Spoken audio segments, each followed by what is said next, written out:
The creepy arcade. This happened a few months ago. Me and my friend, who I'll call Ryan, were very bored because it was the weekend and we didn't have school. We're both guys, and as you guessed, everything we could think of, we kinda get bored with. I then mentioned to Ryan that we should go play games at the local arcade and just hang out with each other. But then he mentioned that the closest arcade we usually went to was shut down due to some kind of health issue, so we couldn't go there. "Why don't we just go find a new one to hang out in?" he asked. Ryan looked at me as if I'd lost my mind, but after a few minutes of me begging him to go, he agreed with me. We both hopped in Ryan's car. He was 19 at the time and could already drive. But we drove around for a few minutes until I pointed out an arcade that looked completely brand new. Ryan then pulled us into the parking lot, and when we stopped, I got out of the car. I looked around the parking lot and noticed there were a good number of cars here. "Seems popular," I heard Ryan say as he walked up next to me. Then we both headed inside, and when we did get in, I almost slapped my hands over my ears. The music in this place was so loud, I could feel it shaking in my feet. But I wasn't going to complain, so we both headed up to the front desk and bought the things we needed to play their games. After a minute, we found a table where we could rest in case we got tired of walking. We kept looking around for games to play. We even ordered some soda in case we got thirsty. I don't remember everything Ryan said, because the place was so loud, but he said he was going to look for something to play, and then I watched him walk off. I then decided to go off in my own direction, and I found a few games to play. Most of the ones I played were those shooting games, and the ones where you race cars like Mario Kart. Then I found a basketball shooting game, and I decided to try that one out. So I did what I needed to do, and started playing it, throwing basketballs like it was the greatest sport I could play. After the game ended, I felt a tap on my shoulder. I kind of expected it to be Ryan, but when I turned, it wasn't him. It was this random guy who looked 5 years older than me, and I was 18. Something about him seemed off. He was wearing a black beanie, so I couldn't see his hair, but I noticed his eyes were blue. I then noticed he was wearing a black shirt with blue jeans and he had tennis shoes on. "You played that very well." He pointed at the basketball game, and I told him thank you with a nervous grin on my face. For some reason, this guy was making my danger radar go bonkers. I looked him over once again. He didn't look drunk, and he didn't smell like he was taking anything, but sometimes it just doesn't matter. I then noticed his hand was on my shoulder, and I heard him say, "Whoops," before taking it off. Before he could say anything else, I walked away.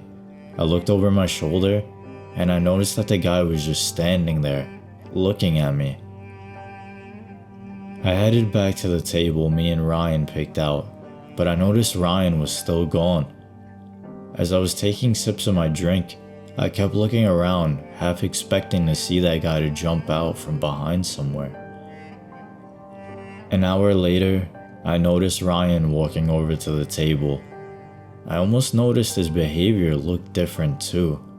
He kept looking over his shoulder while he was walking, and he was rubbing his arm, which he does only when he's nervous about something.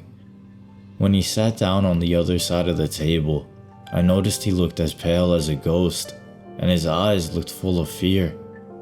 I asked him what happened, and at first he didn't tell me anything, but then when I asked again, he decided to tell me. He told me that while he was playing a claw machine arcade game, that guy wearing the black beanie walked over to him. At first, the two just started talking about something to each other, but then it got more creepy for Ryan. He told me that the guy touched his hand in a weird sort of way, rubbing it, and when Ryan asked him to stop, he just winked. Ryan noticed that the guy was trying to reach into his pocket, and then after that, Ryan said he had to go and ran off. I gasped, asking Ryan a few things, and then I told him the same man had came up to me and started talking to me weirdly. After that, we decided to leave, and without looking back, we headed back outside to the car. Before we could drive off, my phone beeped, and I looked at Ryan confused before pulling it out. I noticed it was a Facebook message now. I was really new to Facebook and had only been on it for a few weeks. When I looked at the message, I nearly dropped my phone on the ground. Ryan asked me, "What happened?" "Hey, you two didn't say goodbye before you left." Ryan's mouth fell open, asking me who that was, to which I said I didn't know. Then I texted the person who they were and what they wanted, but instead of answering my message, they sent a look at this. Soon, a picture of a car showed up, and it was a picture of the front of Ryan's car, showing the shadows of me and Ryan in the car. I then told them if they did anything stupid, I was going to call the police if they tried to hurt us. And then Ryan drove away, and we headed back to his house. After we got there, Ryan said for me to call the police, but for some reason, I didn't want to call them, and somehow, Ryan agreed with me. You see, my story doesn't quite end there. A few days after that, I was in the store buying something for my birthday. Then I noticed a guy wearing a black beanie, and when he saw me looking at him, he winked. He winked at me and then smiled, and then I ran out of the store without buying the thing I wanted to get. I didn't think that such an innocent night out would really turn into something like this.